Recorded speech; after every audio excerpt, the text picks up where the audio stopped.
tout ce qu'on a fait dans le système d'inventaire périodique, on a comptabilisé tous les mouvements achat, vente, entrée, sortie, et on a comptabilisé aussi les frais inhérents aux achats et d'autres comptes comme les rabais, escomptes, etc. Maintenant, à la fin de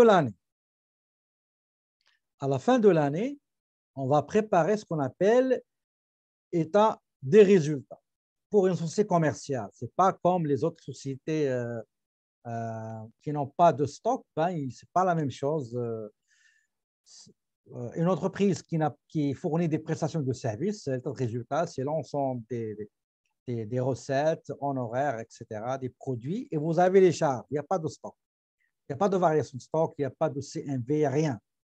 Mais les entreprises qui commercialisent des produits et des articles stockables, c'est ça ce qui doit faire l'état des résultats.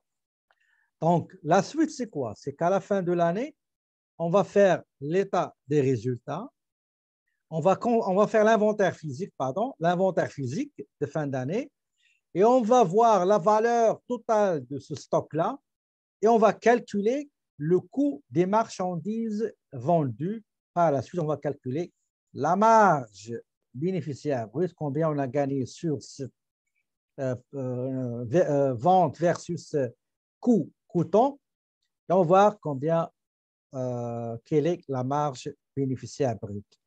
Mais juste pour rafraîchir la mémoire, on va faire un petit exercice ou deux courts exercices sur l'état des résultats. J'ai déjà déposé sur l'IA des modèles, donc je vais aller chercher un modèle pour qu'on travaille ensemble comment on fait état des résultats. Ce ne sera pas long. Donc, état des résultats.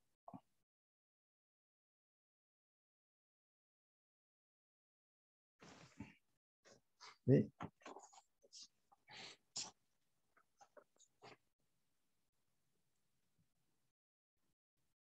okay. On va prendre celui-là par exemple. D'accord? On va prendre le cas de Smart Food. Admettons, nous avons une entreprise, Smart Food, et on a quelques informations et on nous demande de préparer état des résultats de fin d'exercice. Tout d'abord, il y a les ventes. Je dois calculer les ventes nettes. Les ventes nettes égale vente moins escompte accordé au client. Donc, la vente, c'est le montant des ventes, c'est 20 000. Donc, égale 20 000. Elle est là, 20 000. Escompte accordé au client après vente égale 1 000 $. Donc, j'ai vendu le prix de vente 20 000. Le client a réglé par anticipation la totalité de la facture, donc je lui ai accordé un escompte de 1 000 $. Donc, la vente nette, c'est 20 000 moins 1 000 $. Donc, la vente nette est 19 000. D'accord? Je vais mettre ici. Qu'est-ce que ça veut dire? Donc, c'est vente moins escompte sur vente. Escompte accordé. Accordé sur vente. Sur les ventes. Sur les ventes. Voilà. J'ai un premier paramètre qui est les ventes.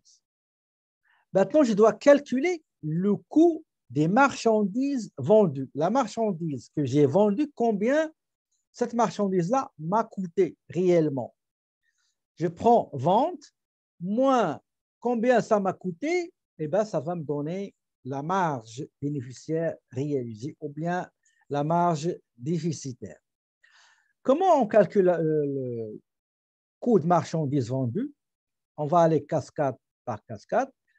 Tout d'abord, j'ai besoin de stock initial égal. Le montant de stock initial, c'est 2 000 $.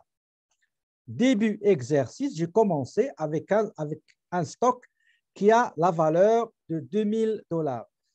Je répète encore une autre fois, vous avez déjà travaillé ces états résultats lors de votre cours comptabilité 1. Ici, je suis uniquement pour vous rafraîchir la mémoire. Mais normalement, vous êtes supposé le connaître et le maîtriser. J'ai besoin maintenant des achats nets. Achats nets. Pourquoi? Parce que quand je commence une année avec un stock de 2000 et j'ajoute les achats nets durant 12 mois, ça va me donner la valeur du stock que je remets au vendeur pour le vendre. Ça veut dire, je mets à la disposition de mes vendeurs ce stock-là. C'est pour ça qu'on appelle ça le coût des marchandises disponibles à la vente. Et à la fin de l'année, je fais l'inventaire et je constate la valeur de mon stock final et je trouve par exemple, admettons, le coût de marchandises pour la vente est de 15 000 $. À la fin de l'année, j'ai trouvé 5 000 $. Ça veut dire que 1000, la différence, c'est ça ce qui m'a coûté. Bon, je vais vous montrer comment on le calcule. Maintenant, j'ai achat de marchandises, j'ai stock de marchandises début exercice. Au début de l'exercice, je vais l'ajouter ici, de l'exercice. Et après, j'ai les achats de l'exercice. Les achats de l'exercice. Je vais chercher le montant. C'est combien? C'est 15 000. Voici 15 000. Quels sont les rendus et rabais obtenus sur les achats de l'exercice? De l'exercice. OK? Je vais les chercher. C'est combien? Rabais, rendu rabais, c'est 650 $. Maintenant, quels sont les escomptes obtenus sur achat de l'exercice? Sur les achats de l'exercice. Je vais aller les chercher. Les escomptes, c'est 700 $.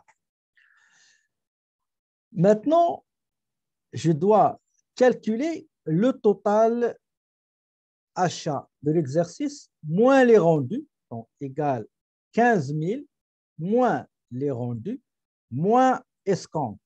Et ça me donne 13 650.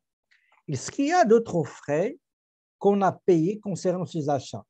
Est-ce qu'il y a des frais de la douane? Est-ce qu'il y a frais de transport? Est-ce qu'il y a frais de maintenance? Est-ce qu'il y a? Ici, nous avons un seul élément, les charges, c'est transport. Donc, frais de transport. Le transport qu'on a payé à l'achat, ou bien on va mettre frais de transport sur les achats de l'exercice, ou bien de la période. Ça se peut un mois, ça se peut un trimestre, ça se peut une semestre, ça se peut une année. Le montant des frais de transport, c'est celui-là, 850. Maintenant, le calcul du coût d'achat net égale achat moins, moins rabais obtenu, moins escompte obtenu, plus frais de transport, plus frais de douane, plus frais d'installation, plus, etc. C'est ce qu'on va faire. Donc, 13 650 plus, plus frais de transport, ça nous donne un montant pour les achats nets de 14 500. Maintenant, j'ai commencé l'exercice avec 500 ordinateurs. La valeur, c'est 2 000 $, par exemple. Un simple exemple. J'ai acheté les achats nets des ordinateurs de l'exercice, c'est 14 500. Ça veut dire les 500 ordinateurs, plus, par exemple, 3 000 ordinateurs que j'ai achetés durant l'exercice, ça m'a donné 14 500 leur valeur totale. À la fin, donc, ça veut dire quoi? Ça veut dire que si je prends le stock initial, début exercice, plus tous mes achats durant l'exercice, ben, ça va me donner ce qu'on appelle le coût de marchandises disponibles à la vente. J'appelle mes vendeurs. Écoutez, début 2021, voici le stock début. Au 31 décembre, voici les achats que j'ai effectués. Achat neuf, c'est 14 000. Donc, le stock acheté en 2021 plus valeur stock début exercice, ça donne 16 500. Maintenant, quand on a fait l'inventaire de fin d'année dans le système d'inventaire périodique, on a trouvé que la valeur est de combien? Est de 500 $, égale 500 $. Très bien. En 2022, la valeur du stock que j'ai mis à la disposition de mes vendeurs, c'est 16 500. À la fin de l'année, j'ai trouvé uniquement la valeur de 500. Ça veut dire que 16 000 a été vendu. OK? A été vendu. Et c'est ça le coût de ces articles-là qui ont été vendus. Donc, égal 16 500 moins la valeur du stock final, ça donne 16 000 $. Les articles que j'ai vendus, regardez ces ventes-là, on les a vendus à 19 000. Ces articles-là, pour lesquels ont été vendus à 19 000 au total durant l'année, ces articles-là nous ont coûté 16 000 $. C'est ça, coût de marchandises vendues. Eh bien, la différence, l'écart, c'est la marge. Si vous avez vendu plus que ce que ça vous a coûté, vous avez réalisé une marge bénéficiaire. Mais malheureusement, si jamais les ventes sont inférieures au coût des marchandises vendues, vous avez une perte, vous avez une marge déficitaire. Donc, égale 19 000 moins 16 000, ça donne 3 000 $, qui est la marge bénéficiaire. Si on veut connaître cette marge-là en pourcentage, c'est très simple. Regardez, alors, je vais mettre ici pourcentage de la marge bénéficiaire brute égale la marge bénéficiaire brute divisé par vente nette, OK, multiplié par 100.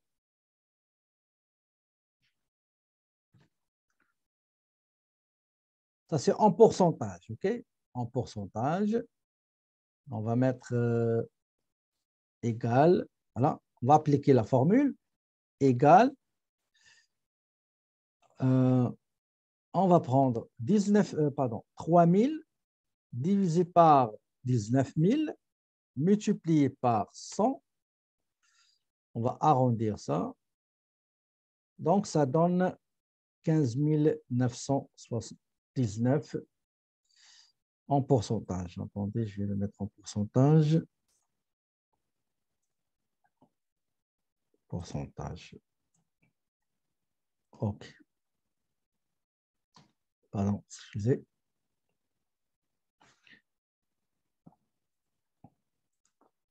OK, je vais mettre ici ce montant-là, 3 000 divisé par 19 000.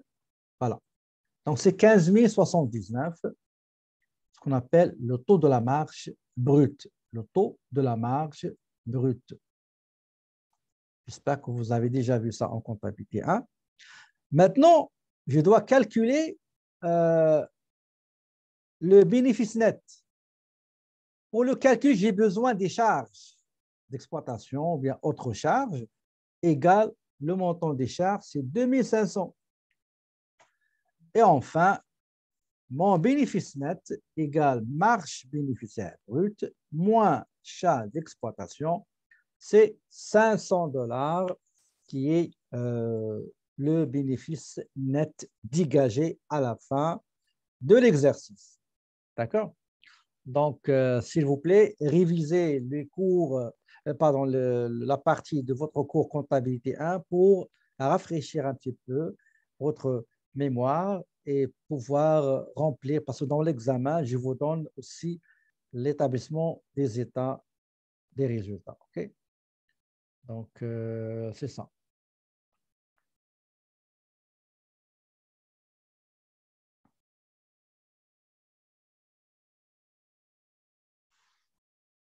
Est-ce qu'il y a des questions, s'il vous plaît?